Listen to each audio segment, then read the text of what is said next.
Hello everyone. Today I'll be talking about OKR. OKR in itself is a large topic, so today with this talk I'll try and simplify it for the first time users to just get to know what OKR is, what are the benefits of it, where does it really fit in, and then I'll be running through a couple of examples as well. So let me just share my screen.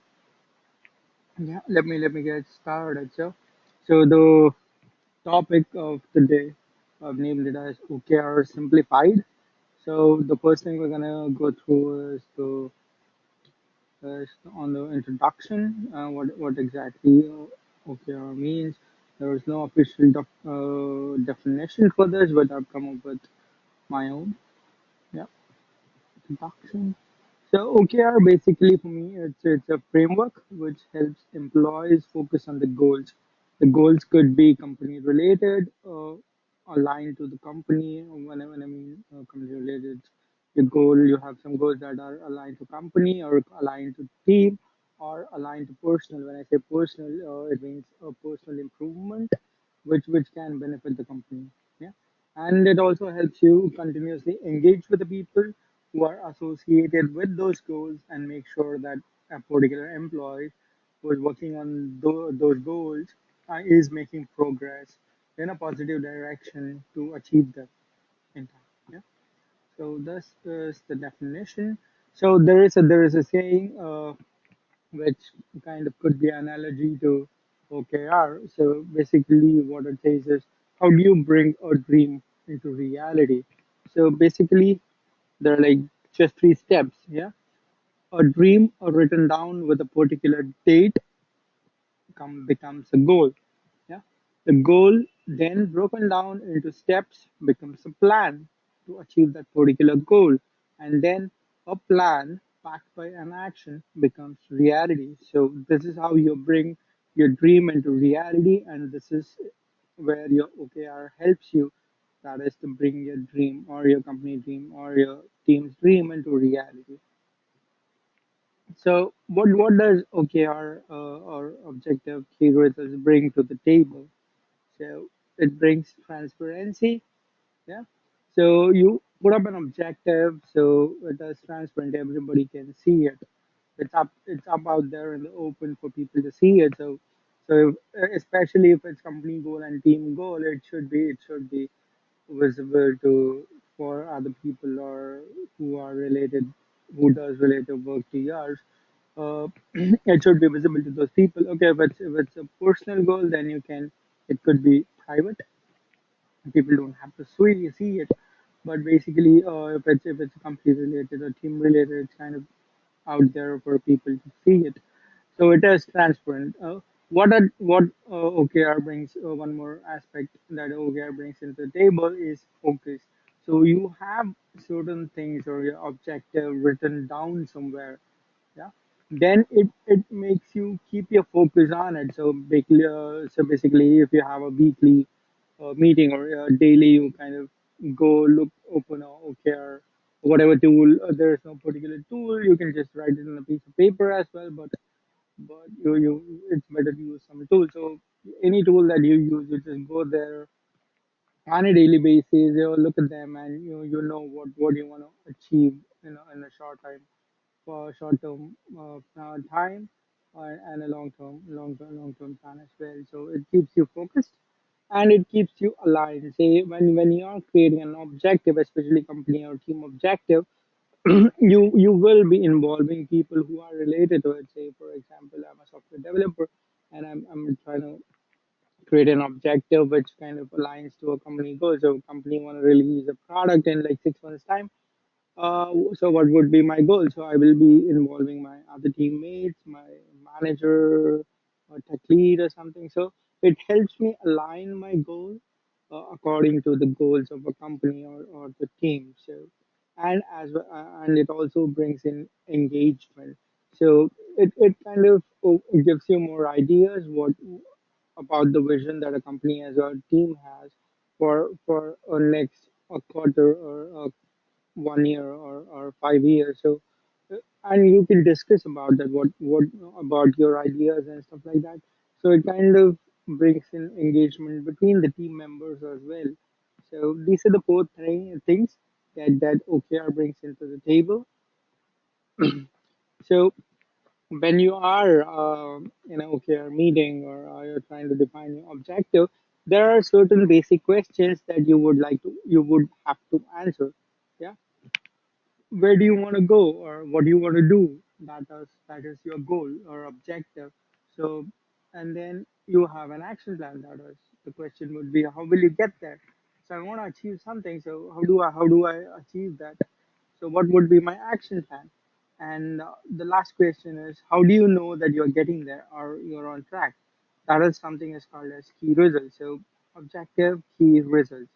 Yeah, you have an objective, and then you write down your action plan and you measure your achievements. So these are the basic questions that you would be asking when you are in an OKR meeting or setting up your objective, key results. Yeah. So what are the features of an objective? Okay, you're trying to write down an objective. What are the key parameters or the feature that a particular objective should have? Yeah, it should be specific. Yeah, it should be, you should be very precise on what you want to accomplish. It should be like very specific. It should be measurable. So make it traceable by including specific measurable parts. Okay, and it should be achievable. So it should be challenging. It should not be easy like a piece of cake, but it should not be impossible to achieve. So it should push you. It should push you a lot, but eventually you should be able to get there. Yeah, that is how achievable your goal should be, and it should be relevant. When I mean relevant, like whatever you're writing down as your objective, it should be helping helping you, your team, and your company to achieve something, a larger goal.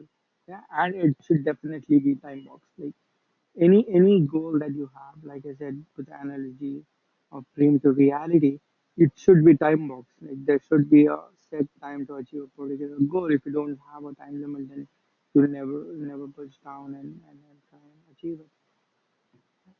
So these are the basic things that you want to have in your as features of your objective. So we will get into an example where I try to kind of demonstrate all these features of an objective. Yeah. Next one is the features of key results and action. Oh, okay, okay, it didn't come up. Okay, okay. Uh, Key results are again, it is a measurement of your achievement. So it's how will you know that you're getting there? Because that's what it means. So basically, your key results should be, it's more like a feedback mechanism for your objective. It is highly recommended to have at least one and 1 to 4 key results for a particular objective, and it should contain a matrix. It should be measurable. It should be measurable, and like it says, it does a measurement of section. So key action, it is what I'm gonna do every day or on a weekly basis to achieve that particular objective. But it's always nice to write these things down. So, but they don't. The framework itself does not tell you to do it. So it's good to have at least one key action for any particular objective. Yeah, so key action is very important because it kind of keeps you focused, and you know on an everyday basis or a weekly basis. So you know what you are trying to achieve, and you know what you want to do every day or every week to achieve that particular objective.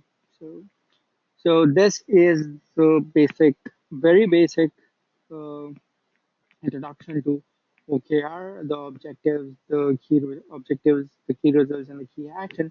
Let me jump into a tool that we use to track my OKR. Yeah, the tool is called as Big Done, and this is my company goals, and there's a team goals and stuff like that. So I'm just gonna jump into my quarterly goal, which is time box. Like, so this particular quarter, what exactly I want to achieve. Yeah. So let me get into one of the objectives. Yeah. So let me get into the first. Okay.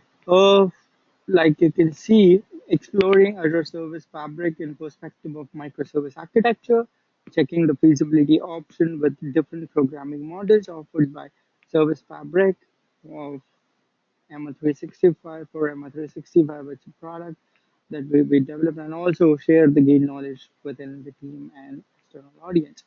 So this is my objective for this particular quarter, and I have four key results defined for them. So let me just go in then. I've already achieved 31% of it.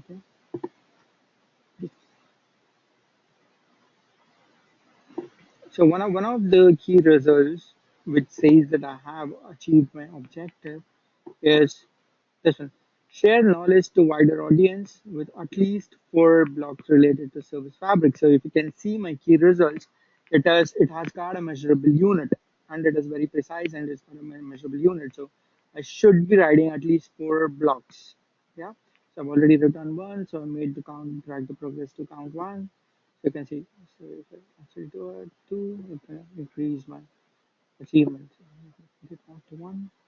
Yeah, and you can see further down here you can see the key actions. Okay, what I did, what I planned out as my action plan to achieve this one on a particular week. Okay, uh, I said understanding the different programming models offering for service fabric and analyze the best suited option based on the use case. So I've set up a development environment and created a sample application, and then I've created a blog on Microsoft Service Fabric application on internal blog and an external blog. So this over here defines my key action. This is one of my key results, and this is my one of the key objectives that I picked up for this one.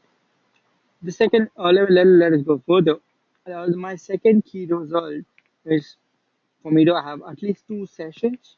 That's a webinar and or a live session with team members where I can demo the important aspects of service fabric.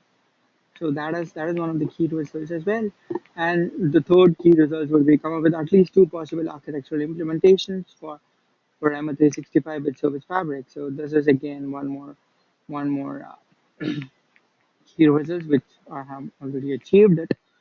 So yeah, so you would get the idea how would you write an objective or key results and key actions. The last one is collaborate with seniors and team members and bring along the work as well into my session. So it's the last key result is more about collaboration, where I want to collaborate with other team members and get them involved in my objective as well.